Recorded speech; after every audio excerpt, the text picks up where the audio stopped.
Bismillahirrahmanirrahim. Assalamualaikum warahmatullahi wabarakatuh. Berikut ini adalah tips memilih pemimpin menurut ulama.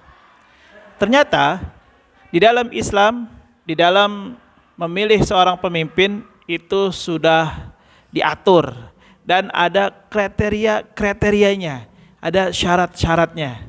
Oleh karena itu, hari ini kita akan belajar itu. Bismillah, Assalamualaikum warahmatullahi wabarakatuh. Alhamdulillah, wassalatu wassalamu ala rasulillah wa ala alihi wa sahbihi wa man walah amma ba'du. Di dalam memilih pemimpin yang kita akan lakukan beberapa hari ke depan, yakni memilih wali kota dan gubernur, ya. Tentunya pilihan jatuh pada diri kita. Kita berhak memilih siapapun yang kita mau. Tapi jangan sampai kita menyesal. Ya, jangan sampai kita salah dalam memilih. Berikut ini saya akan sampaikan tips memilih pemimpin menurut ulama-ulama. Yang pertama, pilihlah pemimpin yang bertakwa kepada Allah Subhanahu wa taala. Ini dikatakan oleh Imam Al-Ghazali dalam kitab Al-Ihya Ulumuddin bahwasanya pemimpin yang bertakwa kepada Allah adalah pemimpin yang tindakannya itu tidak sewenang-wenang. Kemudian juga dia tidak serakah dan dia pasti akan menjunjung keadilan bagi rakyatnya. Ya. Dan seorang pemimpin yang bertakwa itu akan membawa warganya, akan membawa rakyatnya kepada keridhaan Allah Subhanahu wa taala. Ini ada dalam kitab Al-Ihya Ulumuddin juz 3, ya, juz 3. Kemudian yang kedua, syarat menjadi pemimpin yang disebutkan oleh ulama adalah harus berilmu dan bijaksana.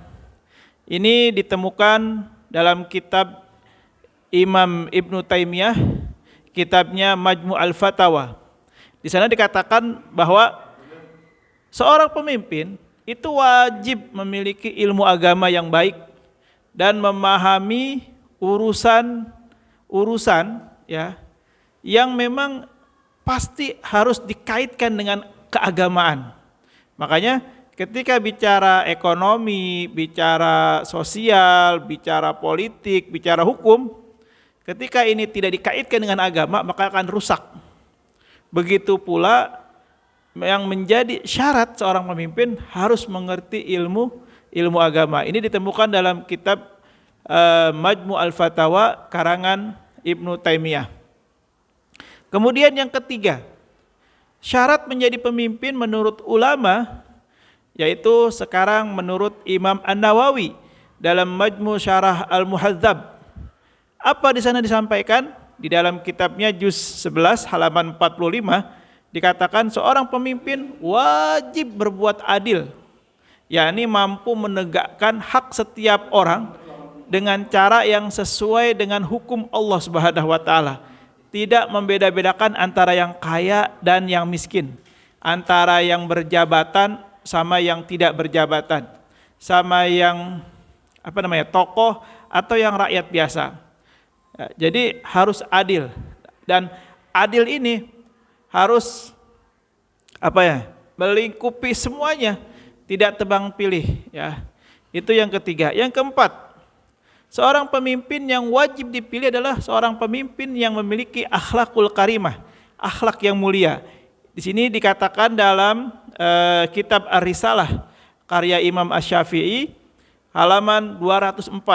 Di sana disampaikan bahwa seorang pemimpin wajib memiliki akhlak mulia. Ya. Karena dengan akhlak mulia itu akan terlihat terhormat, ya, akan terlihat wibawa oleh rakyatnya dan akan penuh dengan keteladanan. Nah, ini yang sekarang kita temukan di pemimpin-pemimpin kita, ya, banyaknya itu hanya mau'izatul hasanah, banyaknya itu instruksi dan perintah. Minim dan miskin akan keteladanan. Ya, uswahnya nggak ada. Ya, oleh karena itu di dalam kitab Ar-Risalah karya Imam Asy-Syafi'i ini dijelaskan bahwa seorang pemimpin itu harus memiliki dua unsur ini, yaitu mau'izatul hasanah dan uswatun hasanah.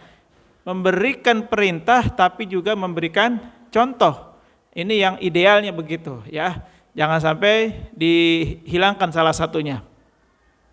Itu dalam kitab Ar-Risalah karya Imam Asy-Syafi'i. Nah, kemudian yang kelima, syarat menjadi pemimpin itu adalah tidak boleh tamak dengan kekuasaan. Artinya, yang wajib didahulukan adalah bagi mereka yang tidak minta jabatan itu. Ya, ini dijelaskan dalam kitab Al-Jami' lil Ahkamil Quran karangan Imam Qurtubi juz 6 ya, halaman 38. Beliau menyarankan dalam kitabnya, pilihlah pemimpin yang tidak mengejar jabatan.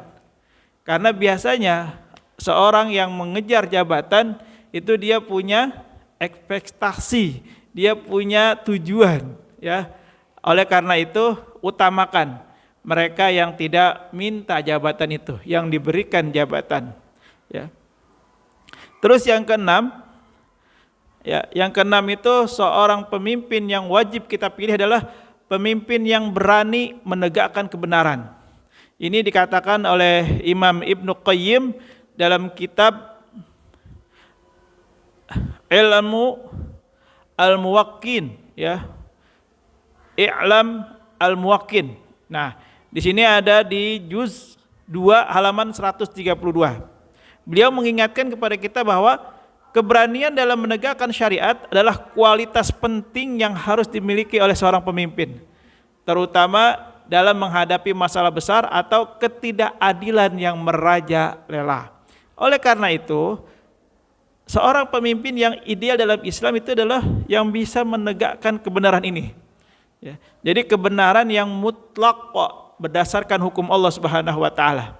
Karena ketika kebenaran, ketika politik, ketika ekonomi, ketika bisnis, ketika pasar, apapun itu namanya, diukur dengan kacamata agama, itu akan rapi, akan beres, akan tenang, akan nyaman. Tidak akan ada kerusakan di dalamnya kalau ukurannya pakai agama.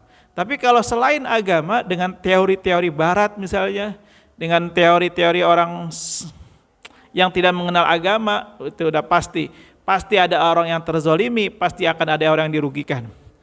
Yang terakhir syarat menjadi pemimpin menurut ulama adalah pilihlah pemimpin yang peduli terhadap kesejahteraan rakyatnya, kesejahteraan warganya. Ya, ini dikatakan dalam kitab Sahih Sahih Bukhari. Ya, karangan Imam Bukhari, hadis yang ke-6541, bab tentang pelayanan pemimpin.